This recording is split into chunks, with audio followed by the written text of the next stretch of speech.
Welcome to Good News Diary, where storytelling, authenticity, and vulnerability makes up our entire content. Hi guys, it's been a minute, right? I promised I was going to be really consistent, but I haven't, and I cannot even come up with any form of excuse.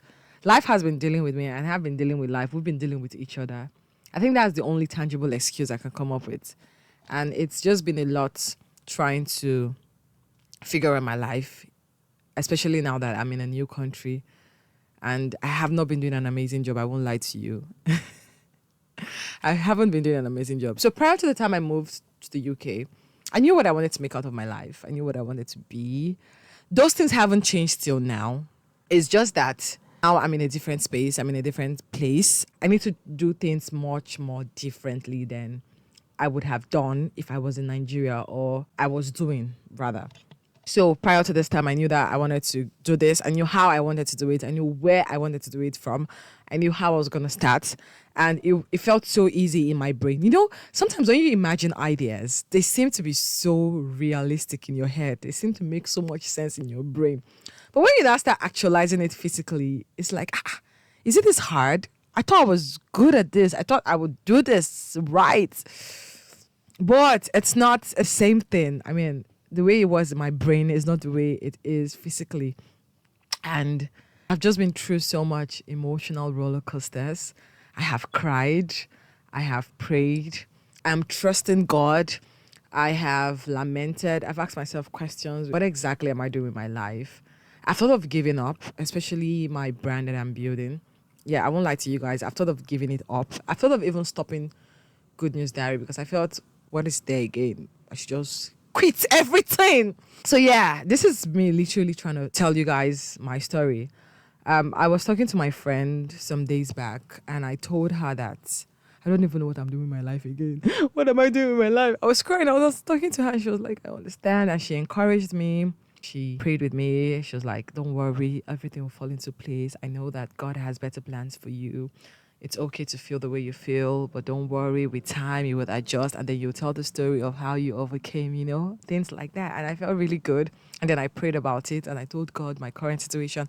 I know He is aware, but it's important that I have that conversation with Him and tell Him what is I'm going through, because it's like you and your dad living in the same house, and your dad sees that something is not sitting right with you, and he knows that, oh, my daughter is not her usual self, but it feels more connecting and more appealing if you, the daughter, walk up to him and say, Daddy, this is exactly what I'm going through. So I just felt that I know God is aware of what's going through, but it's important I still let Him know officially that, Daddy, your daughter is in need of you badly, badly.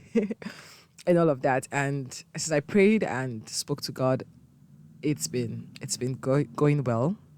And so right now, if you ask me what I want to make out of my life, I don't know. I just left everything for God, because I have come to realize that worrying about it has not brought me any form of results. I mean, why am I worrying about it? I've not achieved anything by worrying about it. So I've decided to leave it in the hands of God and do what I can do. There's a quote that says, what you cannot control, don't put so much into it, and focus on what you can control. So I'm deciding to focus on what I can control. And whatever I cannot control, I'm going to leave it to God, my Father, to handle the whole situation. And I don't know who is going through the same place I am in. Now that I think about it, I used to have a friend then that was in the same position as me, and I would tell him that, what is there that you cannot figure out in this your life? I used to be I used to tell him, like, just do what you have to do.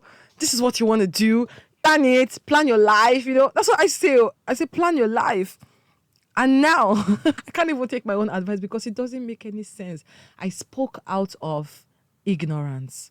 And if I see him today, I'm going to apologize to him, because I did not know what I was saying then. Because now that I'm thinking about it and trying to apply my own advice, it's not working. It's not as easy as I made it sound like.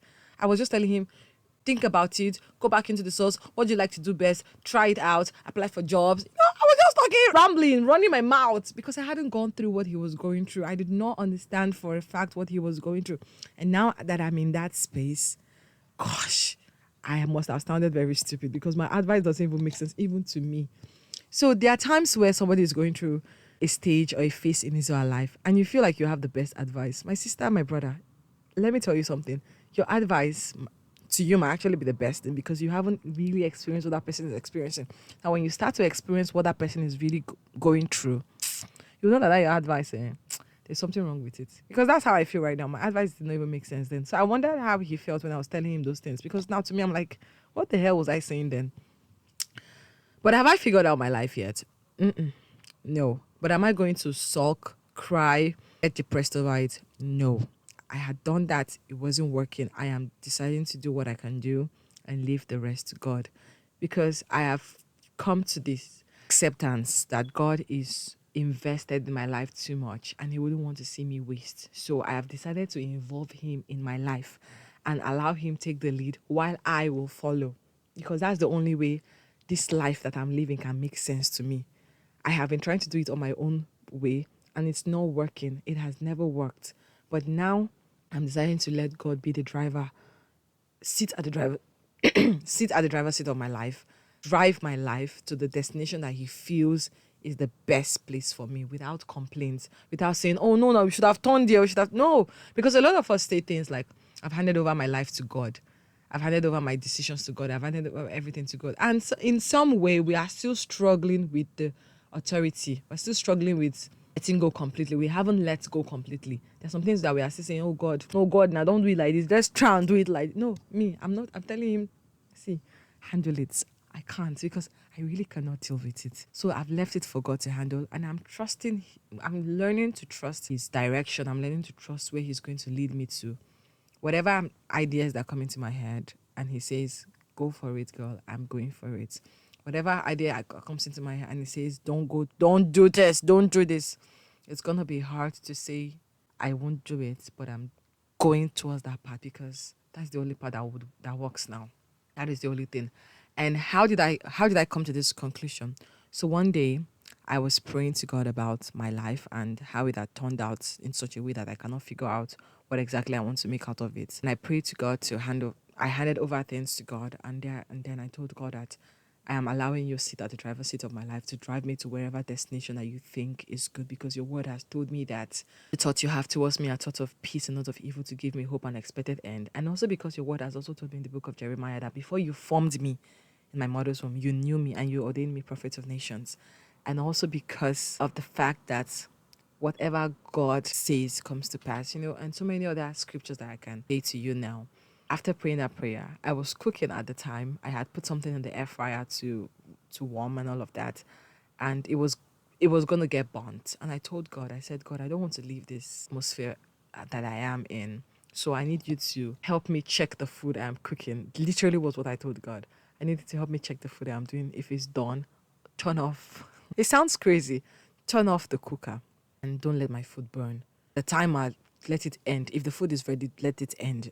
I just told God like that. And I said, I don't want the food to burn and all of that. And I prayed and I said, God, because I don't want it to distract my prayer. And I continued praying after saying those words. And I kid you not. I went back after I had finished praying to God and told him how I've given him the authority over my life and he should do with me as he pleases. I went back to the kitchen to check what I was cooking. I kid you not. My plantain did not burn. Oh, Jesus. It was well done. Not burn.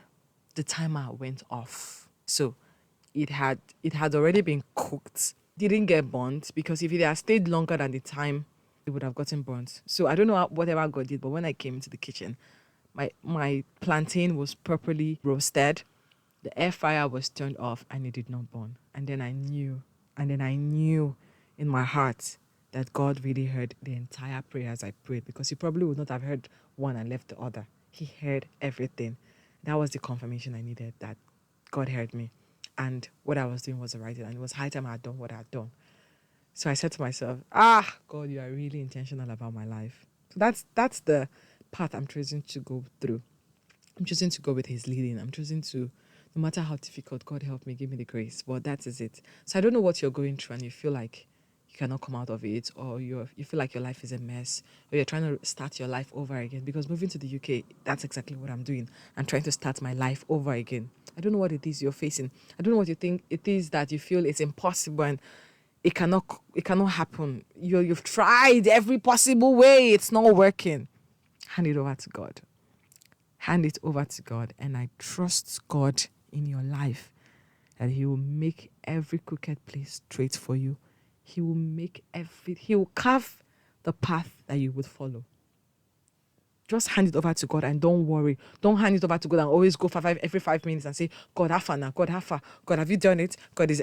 No, don't do all of that. Just hand it over to him and let him lead. Just follow him. Yes, sir. Yes, sir. That's what you should just do. Yeah, and that's it for today's episode of Good News Diary. I will see you guys in the next one. Thank you and have a lovely day.